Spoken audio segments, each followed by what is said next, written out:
कधी विचार केलाय तुमच्या हॉस्टेलची ती शेजारची बंद खोली खरंच रिकामी आहे का? नमस्कार, स्वागत आहे बुक बाईट मराठीमध्ये. आजची गोष्ट आहे रूम नंबर 12ची, जिथे गेल्या 60 वर्षात कोणी जिवंत राहू शकलं नाही. एक दार जे कधीच उघडायला नको होतं. हेडफोन्स वापरा, कारण काही आवाज भिंतीच्या पलीकडून येतायत.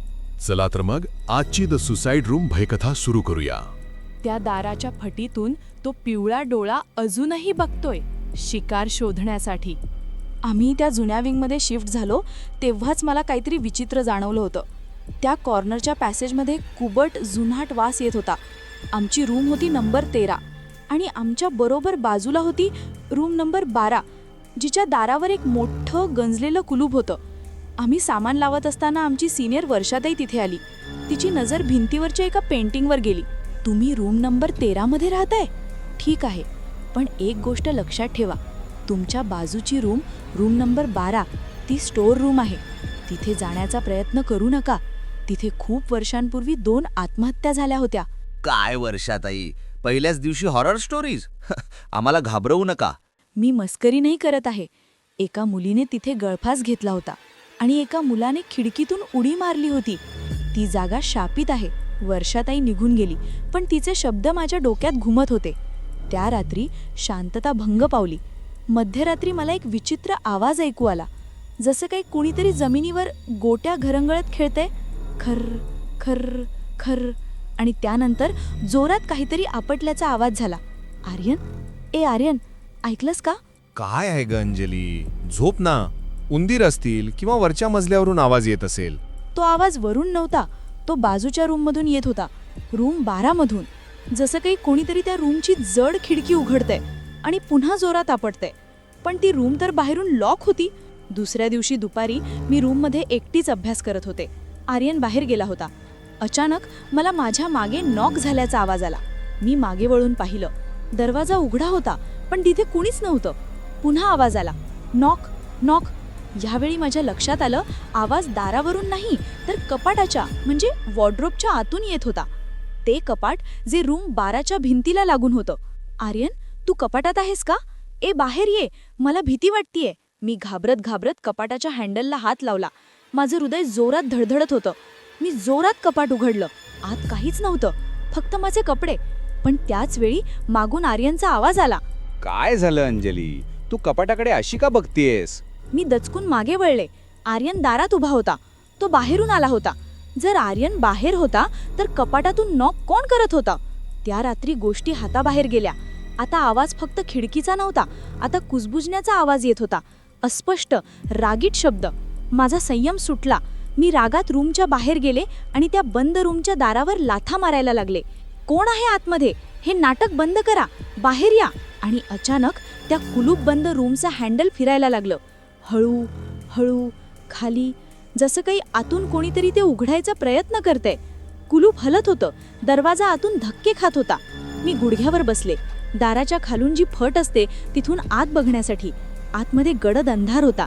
धूळ खात पडलेलं जुनं फर्निचर दिसत होतं आणि मध्येच मला 2 मानवी पाय दिसले. मी डोळे बारीक करून बघितलं आणि अचानक तो खाली वाकला. दाराच्या फटीतून एक मोठं पिवळं डोळं थेट माझ्याकडे बघत होतं. ते डोळं माणसाचं नव्हतं आणि ते माझ्या चेहऱ्यापासून फक्त 2 इंच अंतरावर होतं.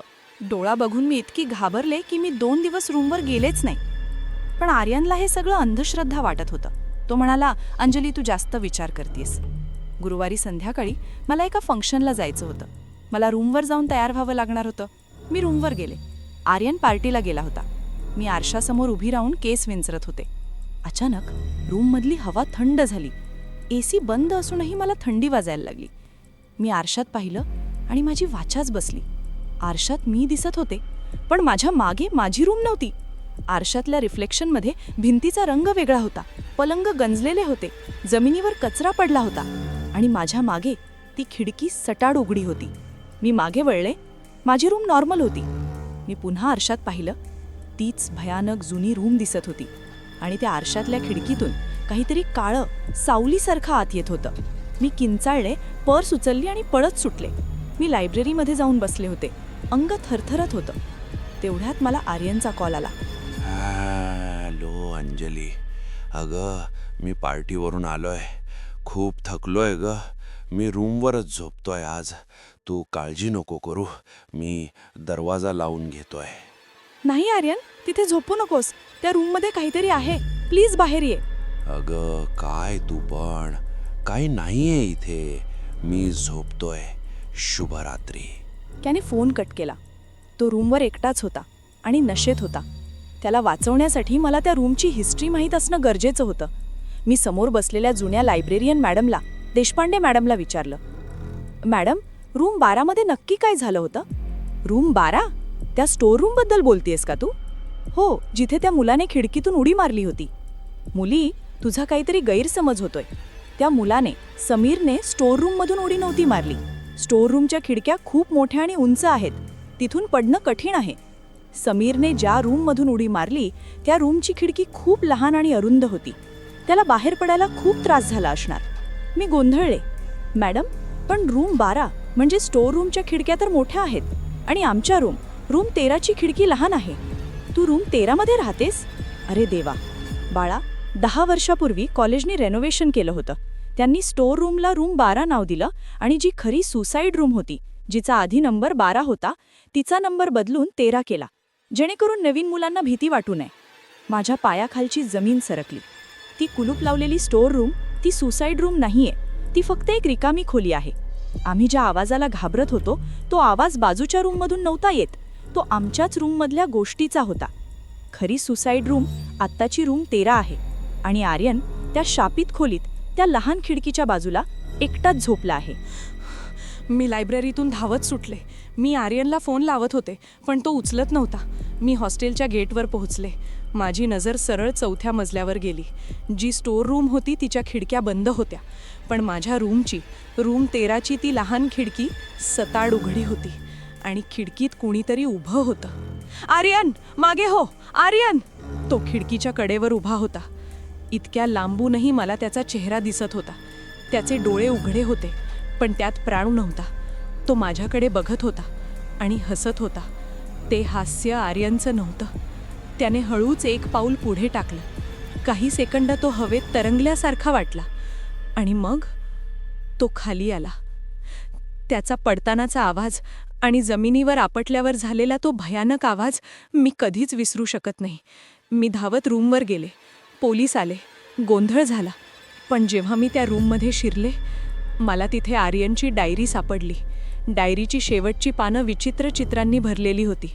काळ्या रंगाने गिरवलेले भयानक चेहरे आणि शेवटच्या पानावर त्याने कपाटाचं चित्र काढलं होतं.